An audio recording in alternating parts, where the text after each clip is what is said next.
Boa tarde. Dando sequência às entrevistas com os candidatos progressistas na Baixada Santista, hoje teremos o prazer de conversar com o Márcio Aurélio, candidato do PDT em Santos, que eu vou passar a pedir para que ele possa se apresentar. Por favor, Márcio. Olá, pessoal, um prazer estar aqui com vocês, Emílio Carlos, muito obrigado pelo convite. Eu sou Márcio Aurélio, eu sou médico, uma das minhas especialidades é saúde pública. Acabo de lançar, coisa de 2, 3 semanas, um e-book, um livro, porque fisicamente a gente não consegue fazer isso, e devido à pandemia, o plantador de tâmaras, porque quem planta tâmaras dificilmente vai colher tâmaras, dada a necessidade do tempo que exige a planta para frutificar. E assim é a nossa vida, né? Eu sou um sonhador, mas não sou tolo. Eu sou um sonhador, mas sou um realizador. E a minha vida inteira, como médico, e todos os profissionais de saúde, também da educação, têm essa característica. Nós somos ajudadores, somos apaixonados pelas pessoas, pelos direitos das pessoas, por beneficiar as pessoas, por trabalhar com as pessoas. É isso que a gente quer fazer e é isso que nós vamos fazer aqui em Santos. Obrigado. Primeira pergunta é um divisor de águas. O Brasil atravessa uma grave crise política, econômica e social com o desgoverno Bolsonaro. Como que a gestão municipal pode ser um contraponto às políticas bolsonaristas e fortalecer os princípios democráticos, a diversidade e o respeito aos direitos humanos? Que medidas as prefeituras municipais podem fazer para ativar a economia? E vocês pretendem investir em economia solidária? Essas políticas poderiam ser aplicadas em toda a Baixada Santista? Por favor, doutor Marcos. Sim. Eu não vejo que haja uma separação entre a vida e a sobrevivência, o amor e a sobrevivência, a necessidade do trabalho e o conforto e o viver bem. Né? Nós vivemos numa sociedade capitalista, nós não podemos imaginar que agora nós vamos nos transformar e revolucionar de um dia para o outro. Nós temos trincheiras a cumprir e a galgar, não é? Então nós temos a grande possibilidade, porque as pessoas elas vivem nas cidades, ela vive no bairro. Eu moro onde? Aqui no Boqueirão, ali na Pompeia. E a identificação do ser humano como tal, a identidade do seu bairro é fundamental. Eu acho que a administração pública tem essa grande possibilidade no município. Falar com as pessoas, ter as pessoas como foco principal. Em consequência da organização das pessoas, nós temos a organização e o desenvolvimento econômico, as coisas funcionam juntos. Nós podemos criar postos de trabalho com dignidade, renda e gerar riqueza sem necessariamente inchar a máquina pública de servidores. As pessoas pensam que a administração municipal ela pode gerar postos de trabalho só gerando concurso estatário. Lógico que nós temos que privilegiar, priorizar, valorizar o servidor público, ocupar todas as possibilidades do serviço público direto com os servidores, mas nós temos que organizar as pessoas. Você imagina você chamar 3 médicos e mandar construir uma parede. Na terceira fiada de tijolo, esses tijolos vão cair todos no chão, com certeza.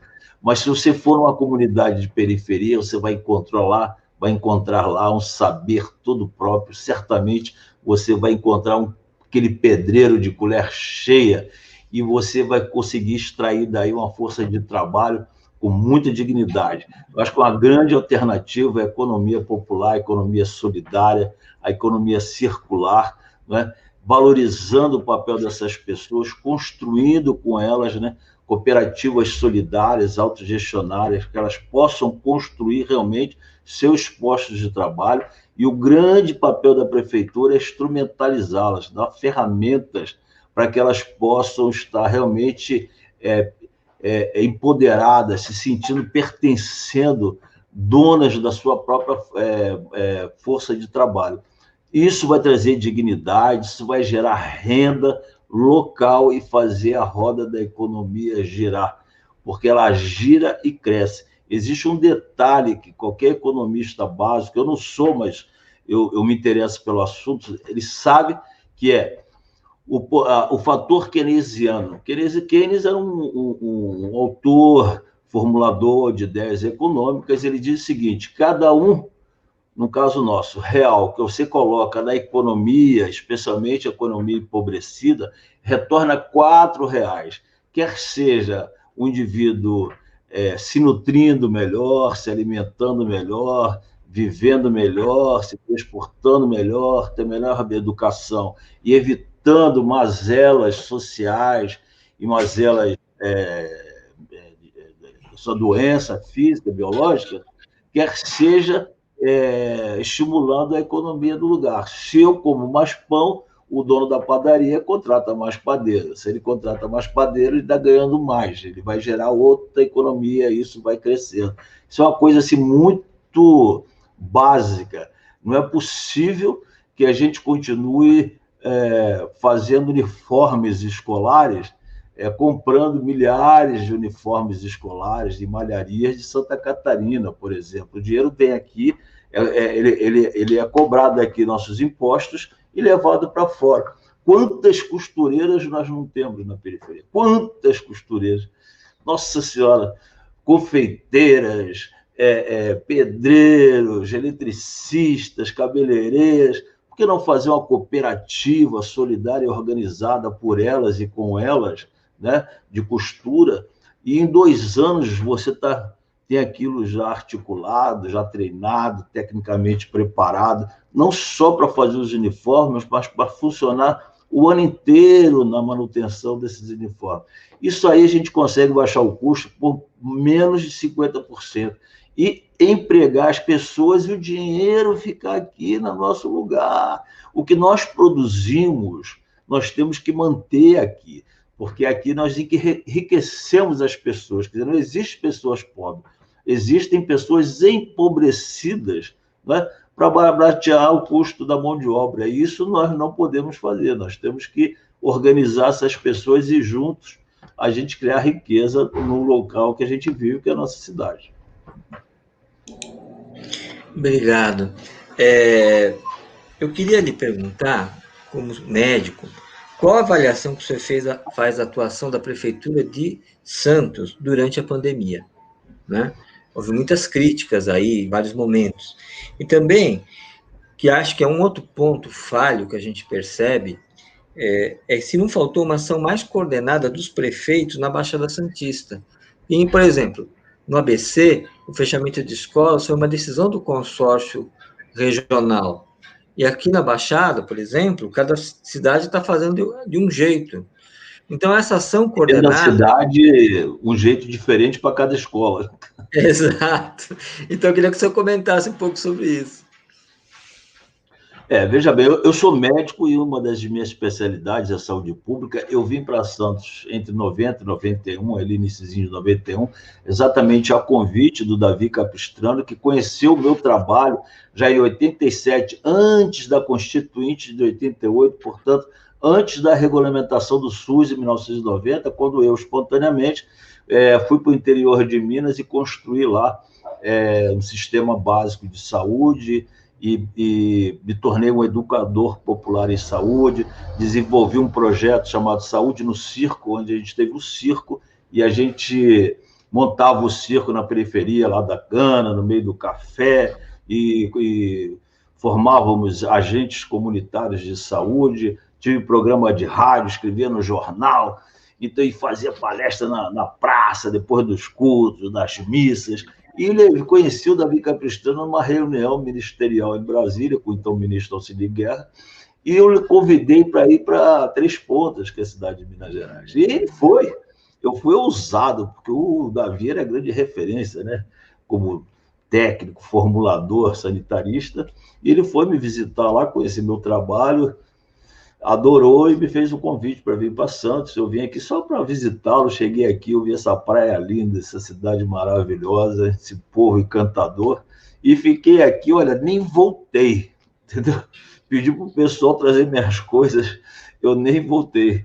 Eu me lembro que eu fiquei ali naquele hotel Maracanã, ali no Zé Mineiro, nem voltei. E aqui eu basicamente trabalhei na Zona Noroeste construindo o SUS. Quanto à questão da pandemia, eu acho que Não basta ser uma cidade com as características de Santos, né? Que é uma cidade crítica, participativa, mas tem muita desigualdade ainda na periferia, especialmente na zona noroeste, nas palafitas, nos cortiços do centro e algumas casas do morro. Aí você não precisa só de um administrador, de um zelador, você precisa de um líder, né?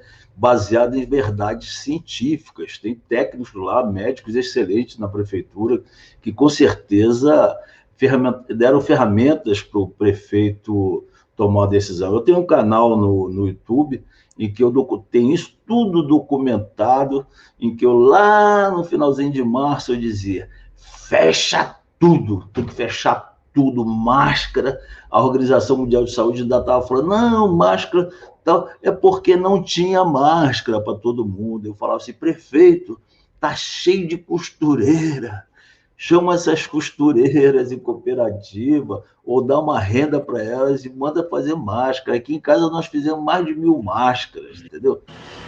Até o final de abril nós fizemos mais de 1.000 máscaras, uma fábrica de máscara aqui na minha casa. E então, se as pessoas, não faz máscara, usa máscara. Quer dizer, faltou liderança, porque saber científico tinha.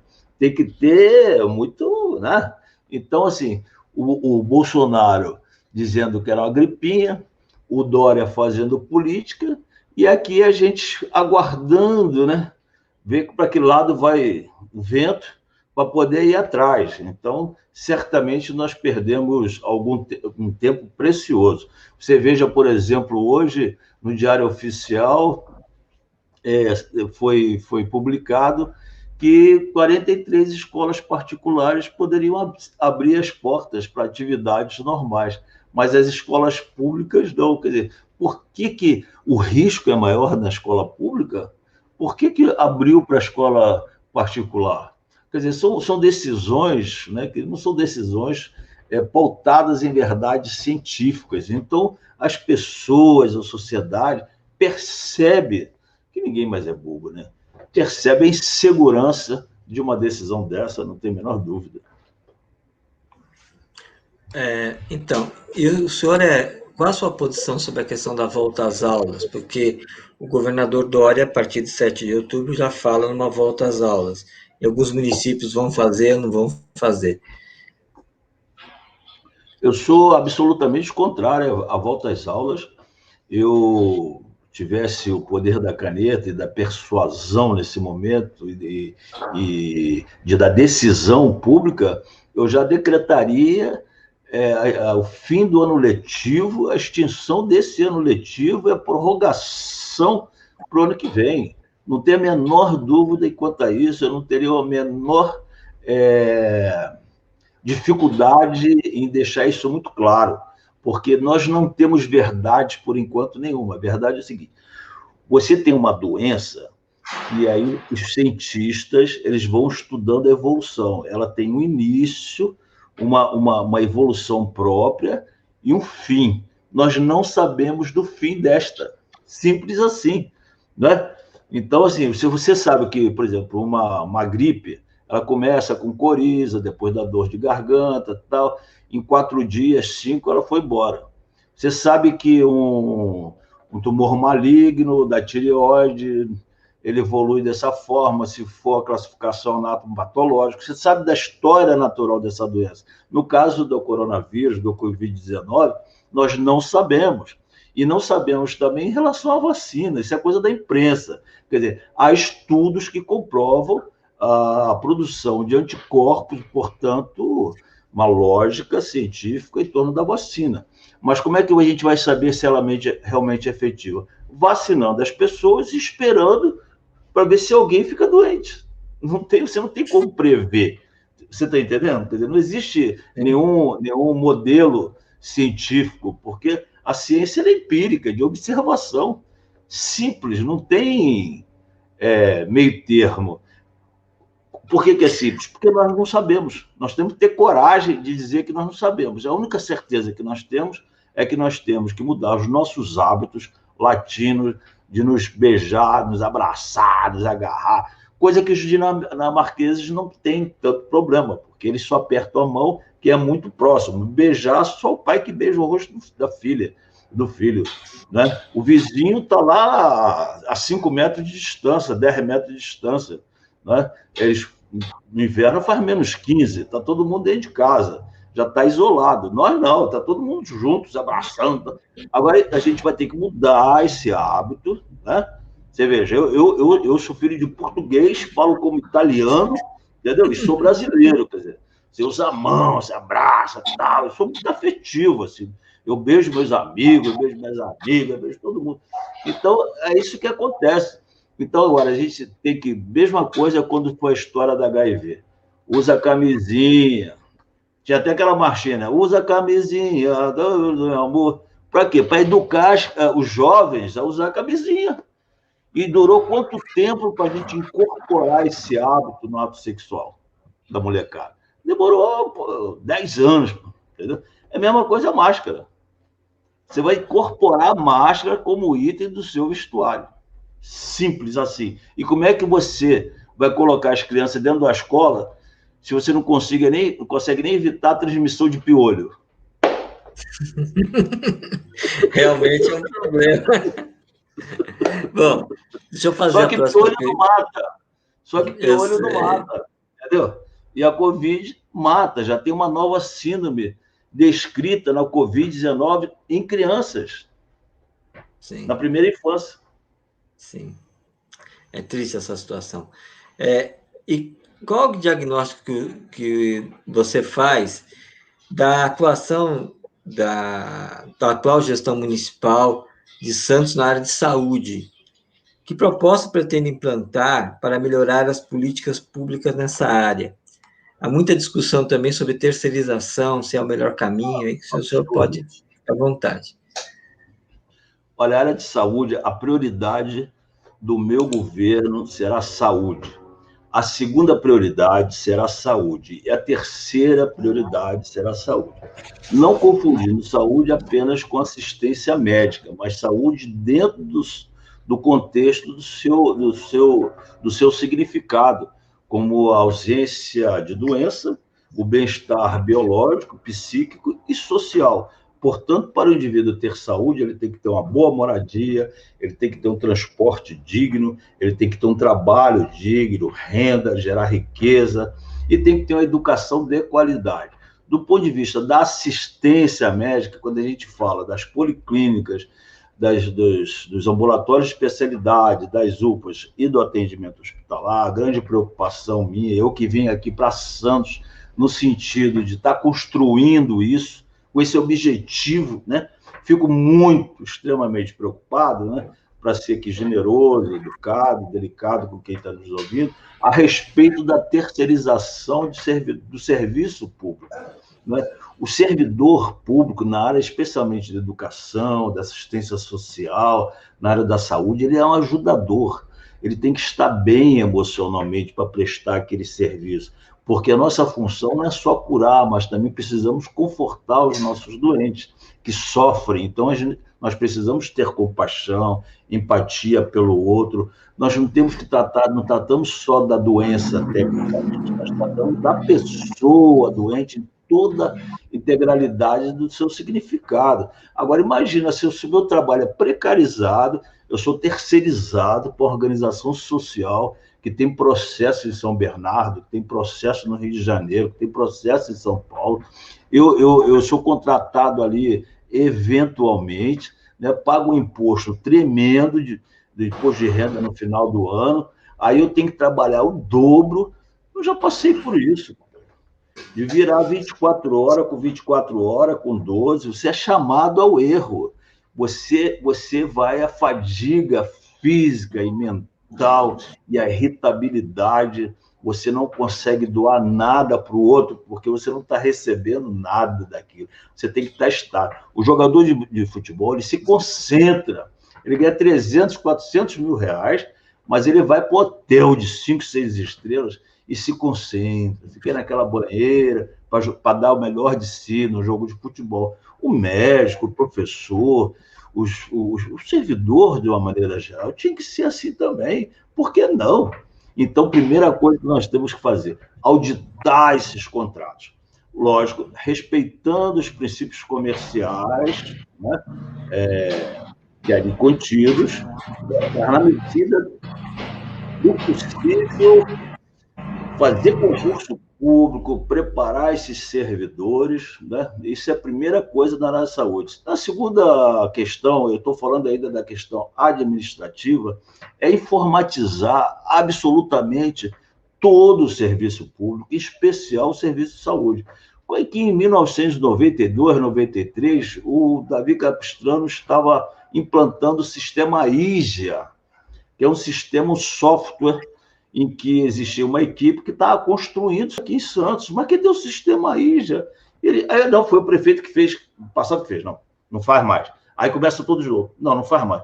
Tem que ser um sistema que, inclusive, abranja toda a região metropolitana de Santos. Por que é importante a informatização?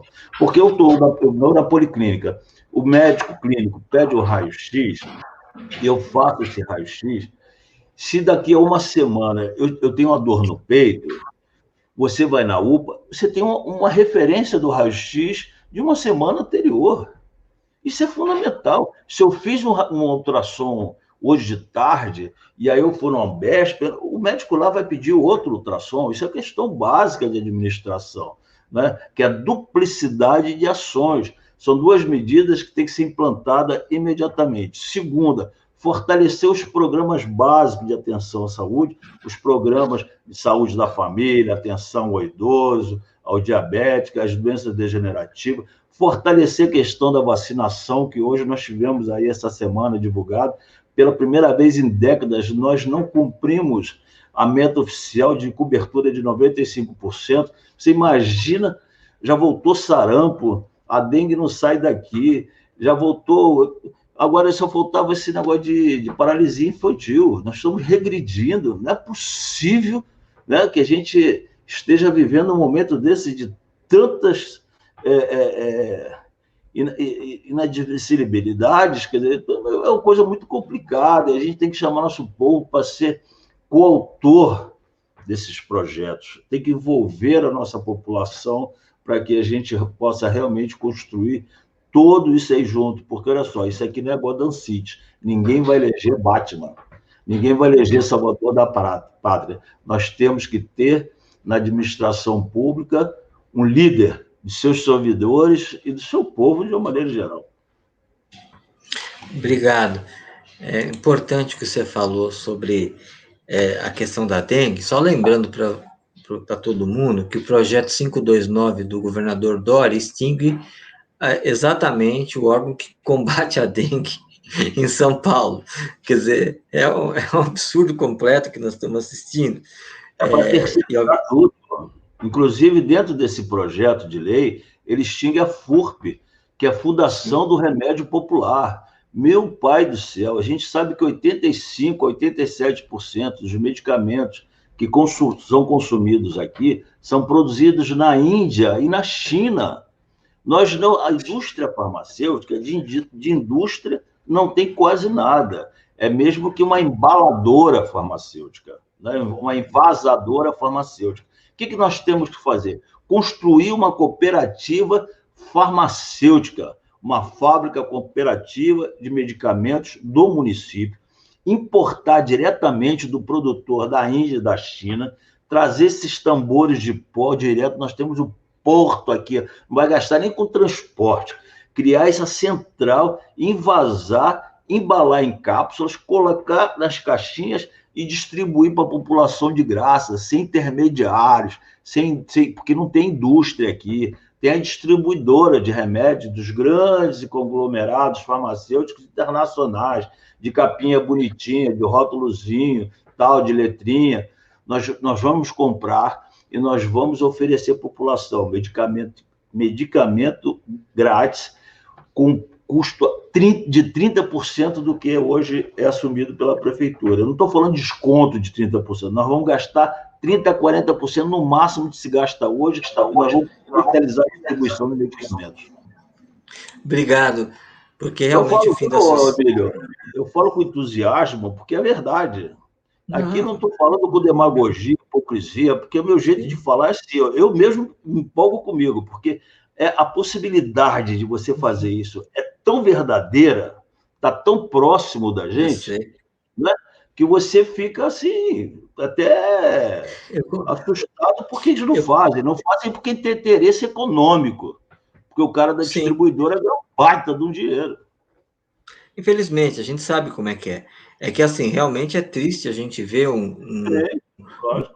uma indústria do Estado, um órgão como a SUSEM, a Fundação Nossa, Concentro ser extinta. Realmente não tem nem como defender um negócio desse. Fora que a fundação, por exemplo, a FURP, ela produz remédio e vende, então ela gera uma receita para o Estado. e Entendeu? Então o precisava. Estado vai perder duas vezes. Ele vai perder de ter que comprar esse produto em outro lugar, certo? E vai perder de não gerar uma receita própria. Realmente é um projeto absurdo. Mas deixa eu Eles lhe já fazer acabaram uma. com a SEMI. Não sei se a SEMI Sim, vai querer, não sei se acabou no papel, mas acabou praticamente, na prática acabou, que é a central de medicamentos que era da União, né? sim. Entendeu? Exatamente em função disso. Agora, eu vou te falar uma coisa, hein? Eu vou ganhar seu voto. Por quê? Eu vou te convencer que eu não sou franco atirador, eu não sou aventureiro, eu tenho 62 anos, faço segunda-feira, isso não Sim. vai fora. Eu faço segunda-feira agora, dia 28, que é um dia lindo, porque é o dia que se comemora a promulgação do ventre livre, da lei do ventre livre. Por isso que tem a rua 28 de setembro aí e tal. E é um dia Sim. lindo da primavera. E eu vou falar com esse entusiasmo em todos os canais que eu puder falar. Não, E eu vou representar a centro-esquerda aqui em Santos e nós vamos para o segundo turno. tomara. Nós torcemos para a esquerda e bem nessa eleição é muito importante porque prepara 2022. Mas deixa eu lhe fazer uma pergunta. Qual o diagnóstico o senhor faz da atual gestão municipal na área de educação? E que propostas pretende implementar para melhorar as políticas públicas nessa área? Estou fazendo perguntas de duas áreas importantes, especialmente Sim. no orçamento. Por favor. Eu tenho como ciência que Santos é uma cidade rica. As nossas possibilidades, eu não falo assim de uma maneira geral, que o povo é rico de saberes, de cultura, isso não tem a menor dúvida. Eu estou falando que nós temos uma orçamentação para a área de saúde, que é a dotação de 18%, que é o suficiente para pelo menos a gente oferecer segurança para as nossas crianças na escola. Das 84 escolas existentes, somente 4 têm AVCB. Você sabe o que é o AVCB? É o auto de vistoria do corpo de bombeiro. É aquilo que confere e atesta a segurança do prédio. Ninguém consegue abrir um restaurante, um bar, sem um AVCB. O bombeiro vai lá, vistoria, vê se tem extintor de incêndio, saída de incêndio. Tocou o telefone aqui. Vou voltar. O bombeiro ele vai fazer uma visita no local do seu comércio, do seu estabelecimento, para ver se tem extintor de incêndio, saída de emergência tal. E se você não tiver isso, você não tem alvará. Por que nossas escolas não têm AVCB? Para as crianças não merecem atenção de segurança? Você sabe que em junho do ano passado, o TCE, Tribunal de Contas do Estado, através do seu conselheiro, Ronaldo Baldo, ele deu um parecer em relação à prestação de contas da prefeitura, que não é a primeira vez, porque ele fez isso em 2000, o TCE fez isso em 2011, 2013, 2015, 2017 e também fez em 2019. Ele atesta que a prestação das notas fiscais estão todas direitinho do ponto de vista contábil. Porém, faz uma grande ressalva, e a principal, elas são incompatíveis com a qualidade oferecida da educação. Ou seja, eu comprei um televisor caríssimo, mas ele não pega todos os canais e a imagem é horrível. Quer dizer, pelo amor de Deus, com a educação não é possível. Você sabe que existe o IDEB, o Índice de Desenvolvimento da Educação Básica, é um índice que qualifica do Ministério da Educação. Ele faz assim, ó, também anos ímpares, ele diz, não, ao contrário, anos pares, ele fala assim, ó, do primeiro ao quarto ano para cidades como Santos, deve ter um índice mínimo de 6. Ano anterior foi 5,8, não foi 6. E esse ano, agora coisa de 2 semanas, foi divulgado, caímos para 5,7, do primeiro ao quarto. E do quinto ao nono é 5 e alguma coisa também. Meu Deus do céu, nós não temos segurança a oferecer para as crianças, os pais estão trabalhando, a mãe está trabalhando, deixa seu filho na porta da escola e a criança não tem segurança, pode cair o telhado na cabeça dela. E também não está aprendendo grandes coisas. Nós vamos investir na segurança dessas escolas, numa maior flexibilização para que os seus gestores das unidades possam fazer a manutenção periódica dessas unidades escolares e vamos investir nos servidores, trazer a comunidade para dentro da escola, dinamizar o processo de ensino, o processo pedagógico, sair desse cuspis-giz, fazer com que a criança goste de ficar na escola, especialmente dar-lhes uma boa alimentação, porque elas precisam comer, e a maioria o faz da melhor forma dentro da escola. Chega de salsicha, chega de bolacha e que suco, né? Nós temos que oferecer uma alimentação nutritiva para essas crianças e elevar esses índices de educação. Será um grande orgulho, ao final de 4 anos, a gente sair desses 5 alguma coisa e para uns 7,5, vai ser uma comemoração. Em 8 anos, a gente está chegando lá aos índices de Sobral, uma cidadezinha de 200 mil habitantes, no semiárido do Ceará, que tem o maior índice de educação básica de qualidade, 9,12 do Brasil inteirinho. Já pensou? Será um grande desafio.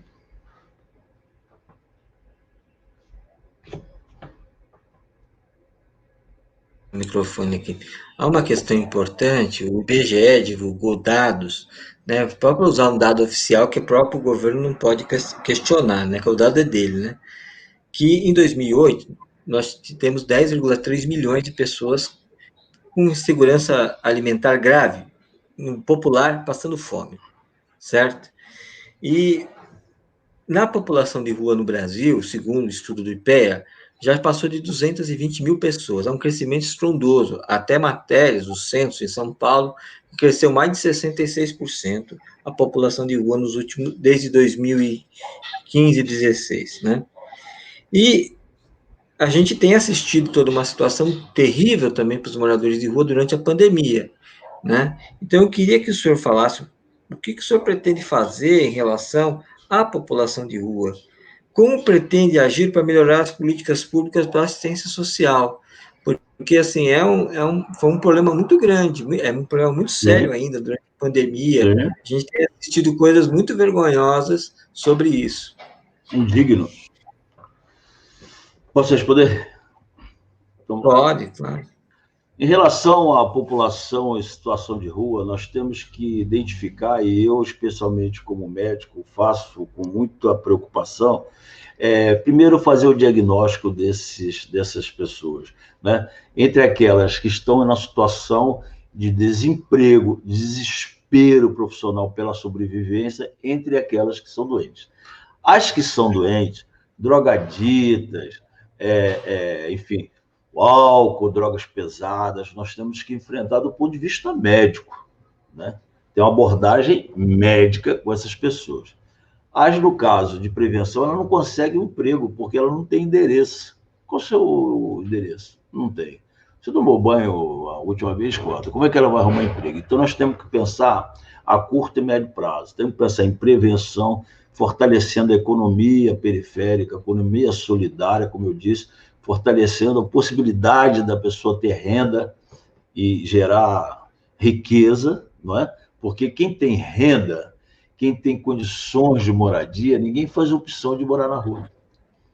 Você já imaginou morar na rua? Tem um amigo meu que tem 30 anos, ele fez essa experiência, ele pegou um cobertorzinho e foi morar na rua 3 dias. Ele voltou assim, ele ficou em depressão 2 semanas com essa experiência existencial dele.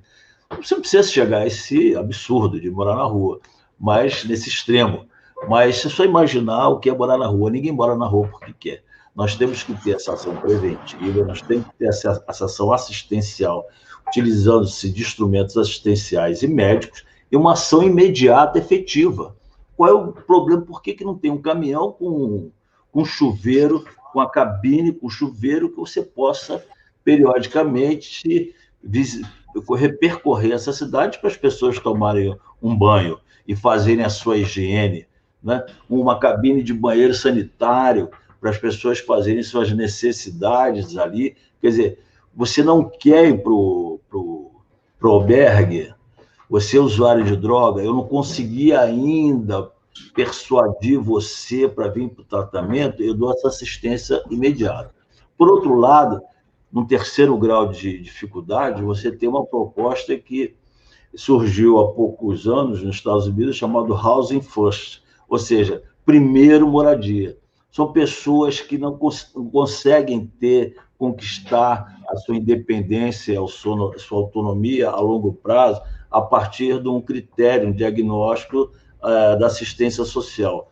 Então, você constrói repúblicas de moradores, né, com suporte psicológico, psicoterapeuta, terapeutas ocupacionais, assistentes sociais, porque é muito mais barato você manter comunidades organizadas dessa forma do que manter de forma assistencial, clientelista, essas pessoas na rua e atendê-las nos prontos-socorros. A prevenção e o cuidado com o ser humano, o cuidado, tratá-lo com amor, com carinho, o acolhimento, é sempre muito mais gratificante e sempre muito mais barato. Então, exatamente. A gente vê. Eu fiz essa pergunta porque a grande mídia não vai fazer essa pergunta. Não. Né? E é por isso que eu a fiz. E eu vou lhe fazer uma outra pergunta que talvez a grande mídia não vai fazer, porque nós aqui é uma mídia independente, alternativa, e nós queremos falar aquilo que precisa ser dito, qual é a pauta que interessa ao povo.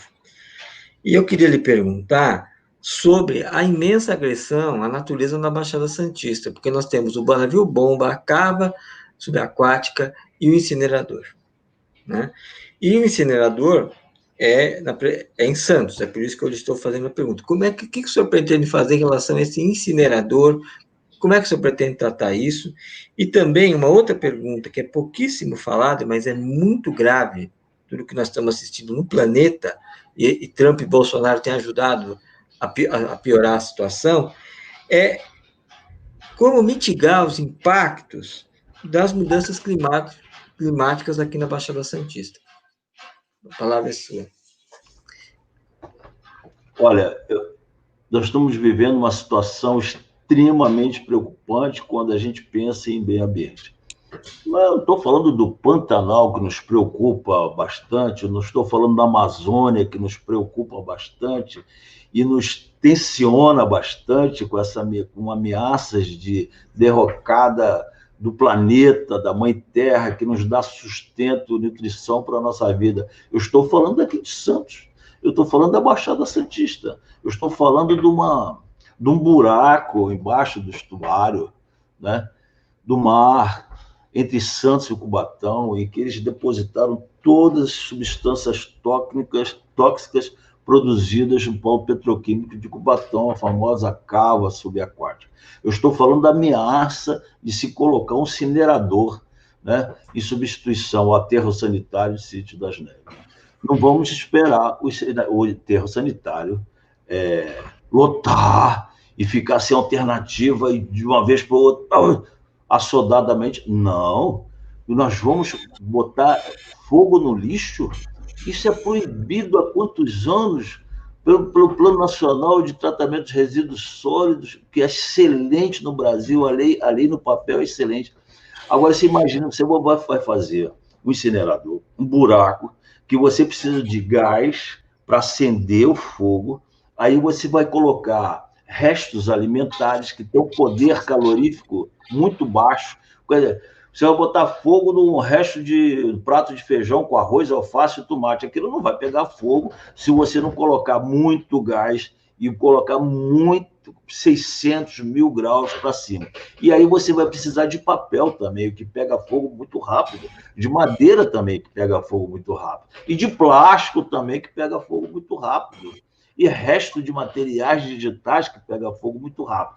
Agora, coloca isso tudo. Você já botou fogo no plástico, já cheirou um plástico, tem o rótulo da tinta, aquilo é extremamente tóxico. Aí eles dizem que vão construir uma chaminé de 70 metros, quer dizer, se é tão alto assim, é porque vai sair fumaça e cinza de lá e vai precisar de dispersão no meio ambiente, que vão ter filtros, né? E que essa combustão vai gerar energia e eles vão vender essa energia para o polo petroquímico de Cubatão, enfim. Isso não é verdade, isso é uma termoelétrica, isso é uma fogueira.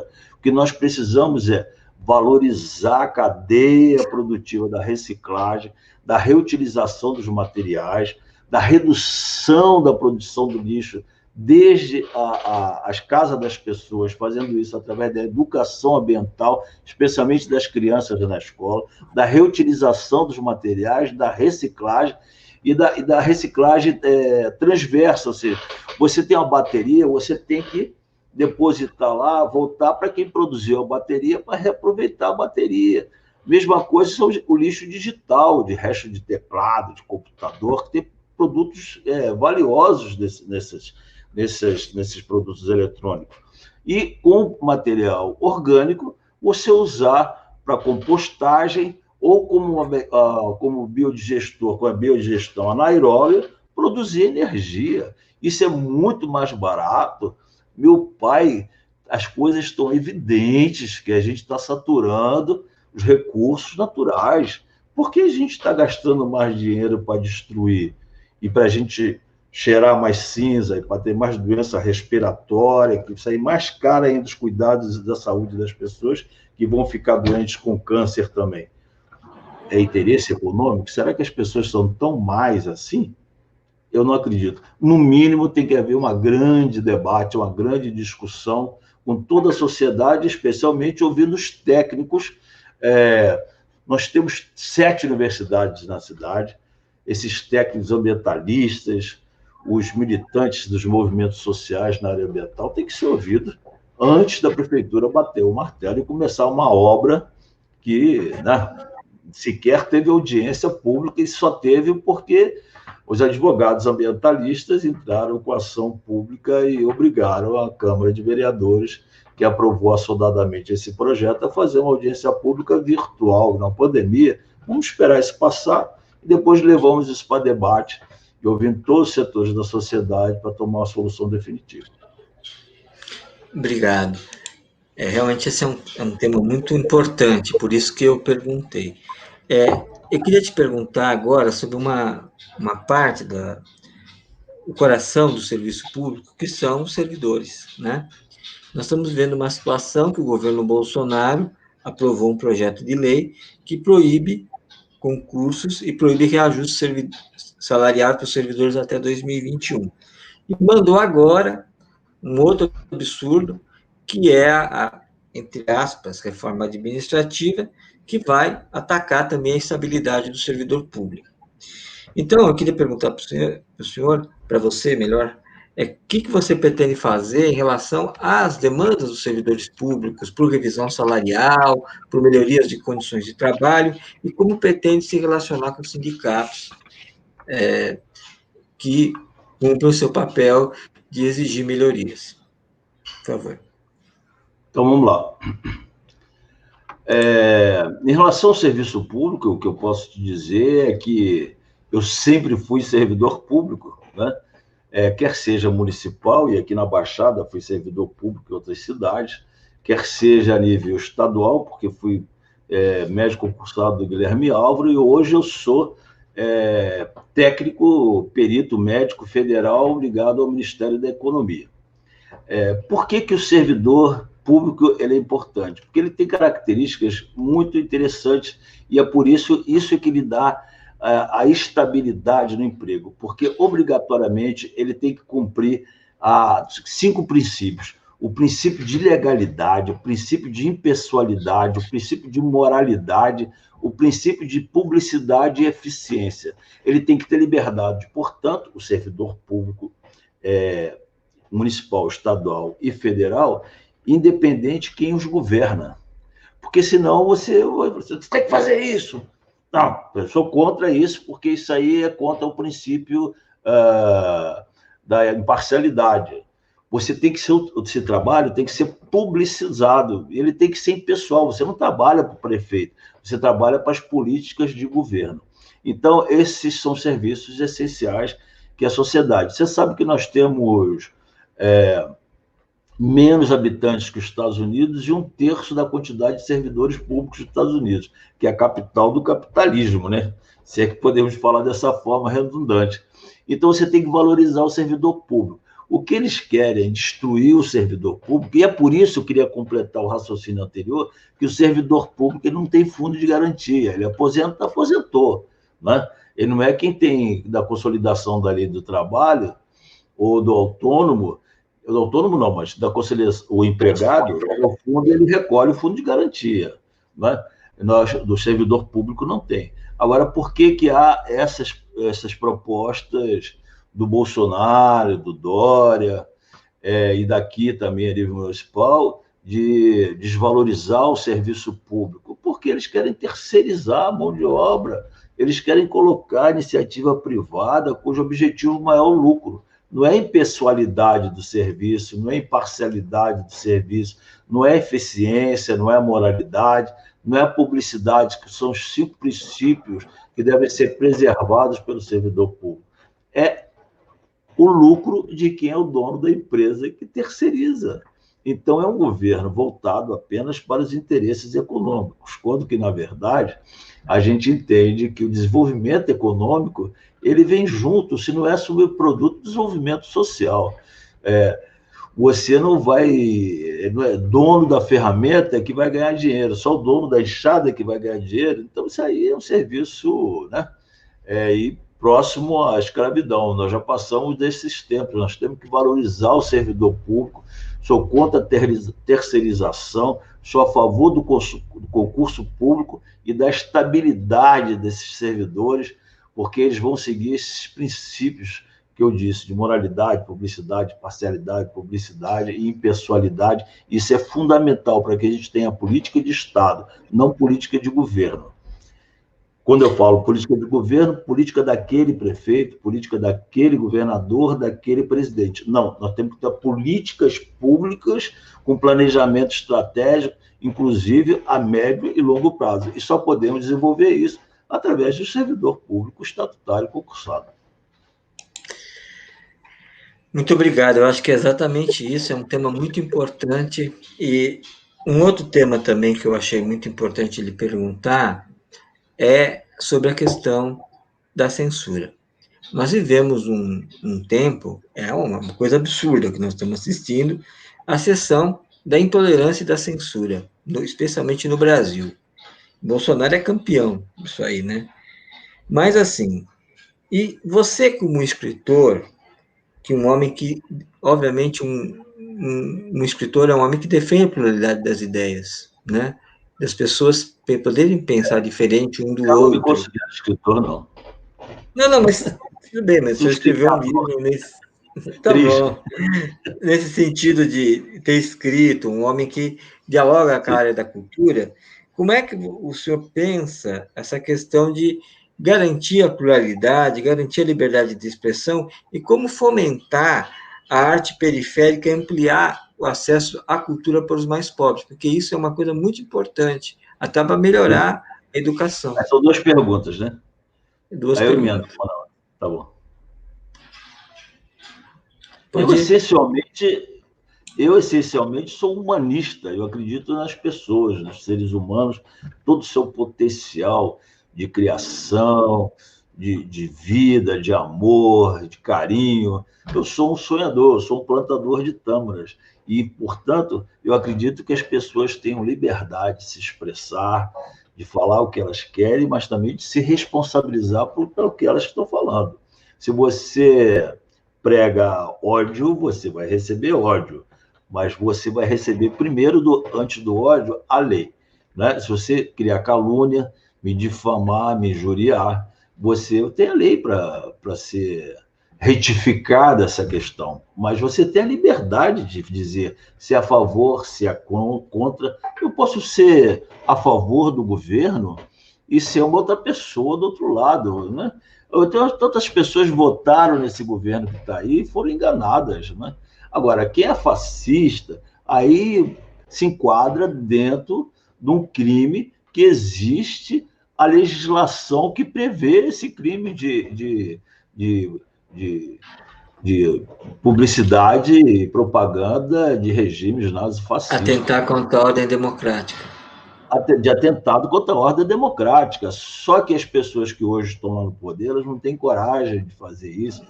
Temos acordos espúrios no sentido de manutenção.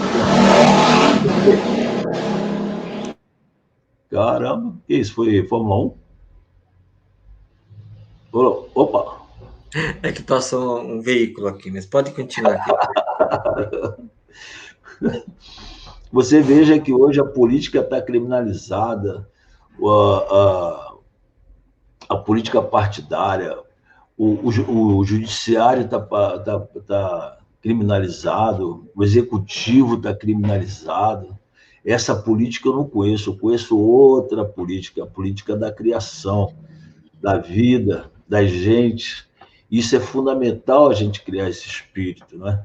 O jovem, ele está em plena ebulição hormonal, ele precisa fazer alguma coisa, por isso que o esporte, o lazer, a cultura, a educação é fundamental para esses meninos e essas meninas. Nós estamos perdendo esses meninos e meninas para as coisas do mal, para o tráfico, para as coisas erradas. Aqui em Santos, você tem um índice de criminalidade de baixo impacto muito alto, de pequenos furtos, pequenos roubos. Isso aí é sinônimo de ociosidade e dos nem. Nem estuda, nem trabalha. Não estudo porque não tenho escola, e se eu fiz a escola, ela não me formou em nada, e não trabalho porque é um trabalho, muitas das vezes, que explora a mão de obra desses jovens. E nós temos que, então, criar uma matriz de gerenciamento dentro do gabinete do prefeito, que seja intersetorial no desenvolvimento social, do urbanismo, da saúde, da educação, do esporte, da cultura, de forma transversal, mas não dispersa, com bastante prioridade, mapear todos esses jovens, crianças e adolescentes que estão fora da escola.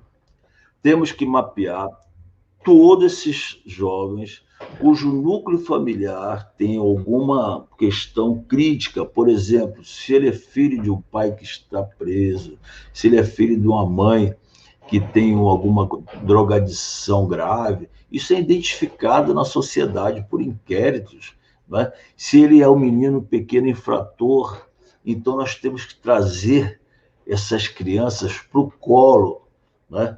E dar acolhimento, que elas precisam primeiro se sentir seguras. Como é que você vai dizer para ela, faça isso, se você nunca deu nada para elas? Você não sabe o que é hierarquia, o que é disciplina, o que é carinho. Então você tem que ter uma equipe de servidores, olha a importância do servidor, né? Com amor, com carinho, com ouvido, que agora chama orelha, né? Com orelha para ouvir, né? Essas crianças, suas necessidades, suas angústias, seus anseios, fazendo esses diagnósticos emocionais, fazendo diagnóstico social e dando a elas instrumentos de evasão, de transbordo desse hormônio, dessa vitalidade, através da cultura, através do esporte, gastar essa energia e levar a educação, levar uma massa crítica, fazer com que eles se formem cidadãos e tenham uma atividade profissional. Obrigado. Eu vou pedir agora para o senhor fazer as considerações finais, que se faltou alguma área, algum tema que o senhor acha importante, o senhor pode agora falar, né? E fique à vontade, uns minutinhos aqui para a consideração final e a gente encerra a entrevista. Por favor, professor, doutor. Cara, Emílio Carlos, pessoal do Fala Baixada, um prazer estar aqui falando com vocês. Primeira vez que eu assumo para mim o desafio de ser candidato a prefeito de uma cidade que me acolheu há 30 anos e que eu sou tão feliz aqui, meu filho nasceu aqui, e acho que é um grande desafio. Eu não sou um aventureiro, Eu não estou aqui para plantar meu nome, para ser deputado, porque eu não tenho essa vocação. Eu quero ser prefeito. Eu quero ser prefeito porque eu vejo que nós temos um caminho de construção, esse caminho está um palmo do nosso nariz. E nós vamos construir isso junto com todos os setores da sociedade, junto com os mais empobrecidos, junto com os empresários, junto com os movimentos sociais, junto com os técnicos, as universidades, valorizando o servidor. Nós vamos construir um conselho gestor ligado ao gabinete, com um observatório social e econômico que vai se reunir de 3 em 3 meses para acompanhar o desenvolvimento econômico e social da cidade e publicizar isso através de um portal de transparência bem transparente, não esse que está aí, um portal de transparência transparente, chamando a empresa e falando com a população, indo na rua, dando esclarecimentos a respeito do trabalho que nós estamos fazendo e chamando a população e esses setores todos a participar. Vamos tirar o cafezinho, aquele cafezinho de gabinete, de acordos, vamos tomar café na praça, todo mundo. Isso significa o quê? Tornar a democracia participativa. Hoje nós temos uma democracia representativa, que de 2 em 2 anos votamos para alguém que logo depois de 6 meses nós esquecemos quem é. Não. Sabe por que se esquece? Porque você não continua participando, cobrando e entendendo de como funciona a sua cidade, onde você quer chegar. A democracia representativa é fundamental, mas tanto quanto a democracia participativa. Vamos criar o orçamento participativo, fazer com que as pessoas venham realmente se sentir cidadãs e viver a vida dentro de uma sociedade mais feliz, mais fraterna, mais justa e solidária. Muito obrigado, Milton. Eu que agradeço. Os jornalistas livres e Fala Baixada estão na luta dos direitos humanos, da pluralidade. Nós valorizamos sempre a esquerda e o pensamento plural. Eu fico muito feliz que você tenha falado sobre a questão da participação popular, que eu acho que é um tema muitíssimo importante. E aqui eu até posso fazer uma ironia com o governo Bolsonaro, ele quer copiar tudo dos Estados Unidos, então ele deveria pelo menos copiar isso de bom que tem nos Estados Unidos, que lá a nível municipal tudo é transparente, tudo é controlado, tudo é discutido, porque lá tem uma espécie, né, a mesma coisa, de um orçamento participativo, né? Então eu acho que é muito importante isso, esse tema, e esses temas que nós abordamos aqui. Como você percebeu, nós procuramos colocar temas que... Pode falar. Até porque, bem parênteses, pode falar. Quando a gente fala em direitos humanos, benefícios das pessoas, isso não é discurso comunista, quer dizer, as pessoas falam, tá comunista, não tem nada de comunismo, meu amigo. Vai ali no GIANC, né, na Nação da Águia, que eles estão organizados democraticamente em distritos policiais, distritos comunitários, que controlam, inclusive, a polícia, né, nomeia xerifes. É isso. Então, é por isso que eu fiz a provocação, porque as pessoas às vezes não sabem da história, né? E ficam falando coisas que não sabem. Então, não é uma questão de pensamento comunista ou não, é um pensamento participativo, porque o cidadão, ele contribui com os impostos, que a palavra já diz, é uma imposição, porque ninguém paga porque quer, certo? Então, ele tem o direito de saber para onde vai esse recurso e como ele é aplicado.